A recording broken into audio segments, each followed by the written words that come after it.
So I just finished Dead Silence by S.A. Barnes. This is a space horror novel. I've been really craving some space horror for a hot minute, and I don't normally read much space horror, even though I do love it. And yeah, I am very, very satiated after reading this.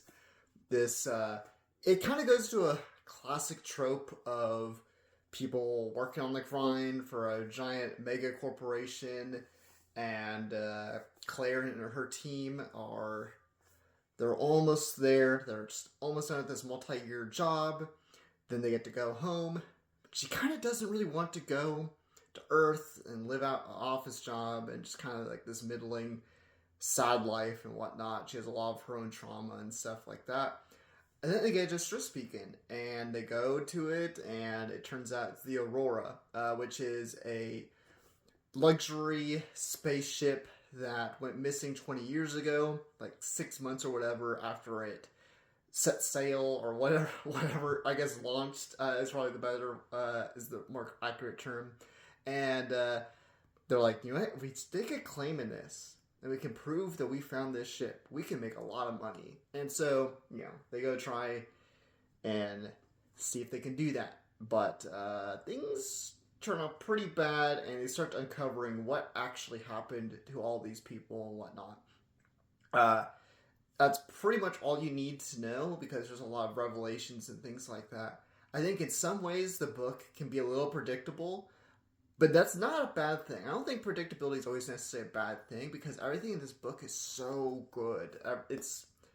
Everything's so written so well, and I think even the stuff that's really surprising is great, but then you get some stuff you go, yeah, okay, I kind of saw that coming or whatever. It still all kind of works for what it is, and it kind of plays into some tropes that, yeah, maybe are a little bit overplayed out in the way the story direction goes, but I don't care. I think the writing is really great.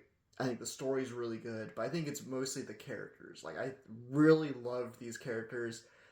There's like a character who's like kind of an asshole, but I kind of liked how he was an asshole. It was kind of fun. It wasn't like frustrating. There's actually a couple characters who are assholes, but characters who are likable and characters who have a lot more depth to them. I just think there's just a lot to the characters, and I think it made for a really fascinating read. I was really ripping through the whole thing, and it's a really well-paced book. It's not too long or anything like that. It's like 330 something pages, and it zooms by. They don't waste a whole lot of time. It really moves at a really great pace. Not too fast, not too slow.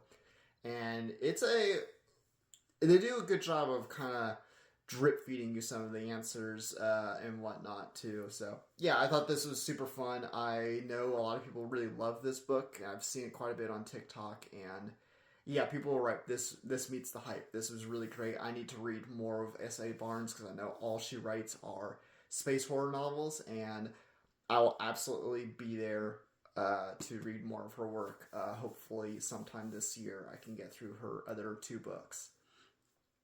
But anyways, if you've read the book, let me know. And if you haven't, are you going to put this on your TBR? You absolutely should if you like sci-fi horror. Anyways, follow me wherever I am. I'm on all social media and stuff like that. Subscribe to my YouTube channel, or follow me on Instagram, or follow me on TikTok. I post these videos on all 3 of those platforms, so you can follow me wherever.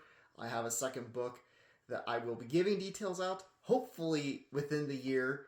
I'm going to be releasing my first horror novel, and I'm very, very proud of it. But in the meantime, you can read my debut novel, The Huntress and the Trickster. It's a brutal urban fantasy novel that is available today.